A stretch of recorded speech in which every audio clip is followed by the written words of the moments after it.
Hello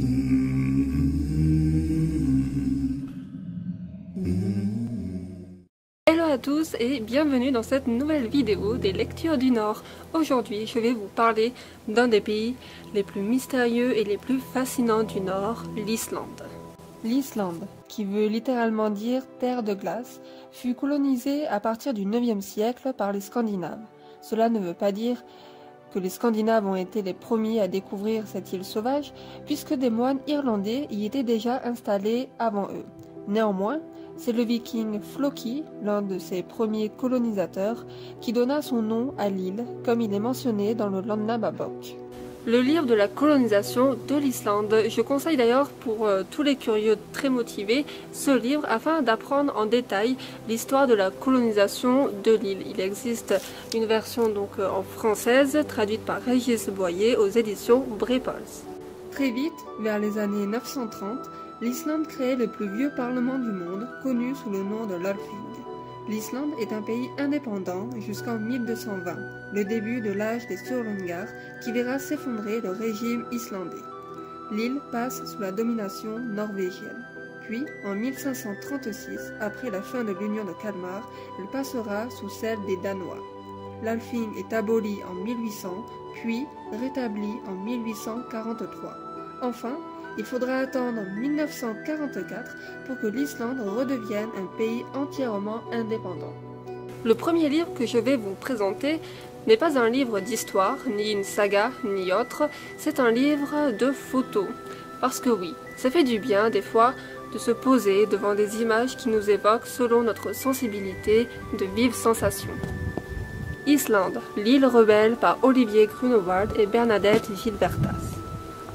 Olivier Grunewald est un photographe professionnel qui a parcouru les 4 coins du monde. Il a découvert l'Islande lors de l'un de ses voyages et s'est pris de fascination pour ce pays. Bernadette Gilbertas, elle, est géographe spécialisée dans l'étude des formes de relief. Autant vous dire qu'avec l'Islande, elle est servie. Les reliefs, oui, ce n'est pas ce qui manque en Islande et ce pays est un véritable paradis pour les géographes. Les images du livre sont annotées et expliquées à travers l'œil d'une scientifique, et l'on découvre que l'Islande est une véritable terre sauvage constamment en mouvement. Entre ces innombrables volcans, les coulées de lave qui se plissent et se rétractent en refroidissant sculptent un paysage unique. La première chose que je me suis dite est que l'Islande est un pays noir et blanc, partagé entre le passage du feu et celui de la glace. Et justement, ce partage du feu et de la glace ne pouvait pas mieux tomber qu'ici, dans le pays des Vikings. Dans la mythologie scandinave, avant la création du monde, le feu et la glace se sont rencontrés et de leur choc est apparu Ymir. L'Islande ressemble à une immense mise en scène, celle de la lutte entre le monde du feu, Muspelheim, et celui de la glace, Jotunheim. Cette terre rebelle est constamment en activité. Geysers et volcans la dominent et la nature doit s'adapter à ce climat.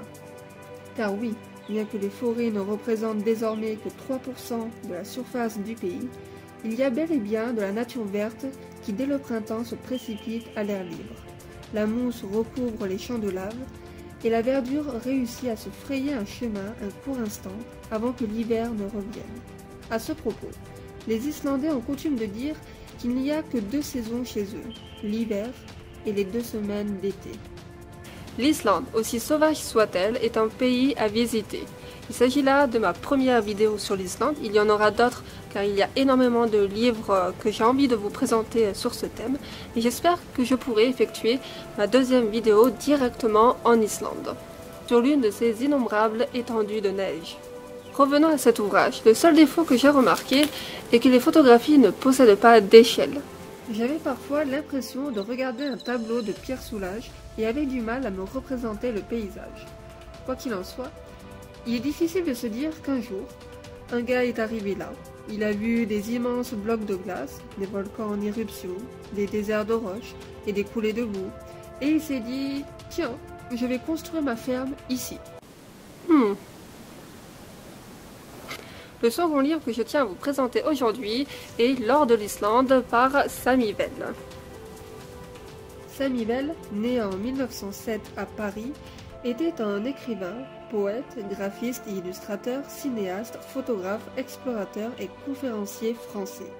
Ce qui nous intéresse surtout est son côté explorateur. En 1948, il effectue une expédition au Groenland. Il voyagera également en Égypte, d'où il réalisera plusieurs films, et retournera plusieurs fois en Islande, une expédition qui verra naître son ouvrage L'or de l'Islande. Si en entamant la lecture de ce livre, je pensais relire des mythes scandinaves déjà bien connus et des descriptions de paysages insolites, je ne m'attendais vraiment pas du tout à découvrir les talents d'un écrivain. Sami Vell nous transporte et nous fait voyager de la Grèce avec l'explorateur Pythéas qui découvre la Thulé, le bout de la terre, le poumon de l'océan. Première mention de l'Islande 300 ans avant Jésus-Christ. Puis, il nous fait voyager dans le temps aux côtés des premiers moines irlandais qui posèrent les pieds sur cette île sauvage bien avant les premiers raids vikings. Et enfin, les Normands, qui pour la plupart fuyaient leur pays natal à la recherche d'une nouvelle terre, d'une nouvelle vie. Après nous avoir fait voyager dans le temps, Sami Vell décide de nous faire découvrir ou redécouvrir pour les passionnés déjà bien avancés divers textes historiques. Ainsi, nous pouvons lire un extrait de la saga d'Egil Skallagrimson, de celle d'Éric le Rouge et de divers poèmes de l'Edda poétique. Je précise que ce livre est sorti en 1963. À l'époque, il n'y avait pas tous les ouvrages de Régis Boyer ni les traductions de Dillman. Sami Vell s'est fié principalement à Wagner et a réussi à transposer l'histoire, les mythes et la culture de l'Islande avec une sélection de textes et de photographies. D'ailleurs, les photos qui sont de ce fait en noir et blanc et avec une qualité ancienne donnent un aspect plus authentique à l'ouvrage. Alors certes, il y a quelques erreurs. Sami Vell utilise certains termes inadéquats, mais pour une fois, j'ai envie de passer outre et de fermer les yeux. Parce que c'est un très beau livre. Et si je ferme les yeux, ce n'est pas pour oublier les erreurs de l'auteur, mais pour voyager dans l'univers qu'il nous décrit. L'Islande ne serait pas ce qu'elle est sans sa littérature. Les fameuses sagas islandaises ont participé au mythe de cette île. Comment ne pas penser à Snorri Sturluson? Comment ne pas évoquer les poèmes héroïques de l'Edda? L'Islande est un pays riche en histoire et en légendes. Ce n'est pas seulement une île volcanique et glaciale à la fois, c'est aussi l'un des poumons de l'âge viking qui continue aujourd'hui de nous faire rêver.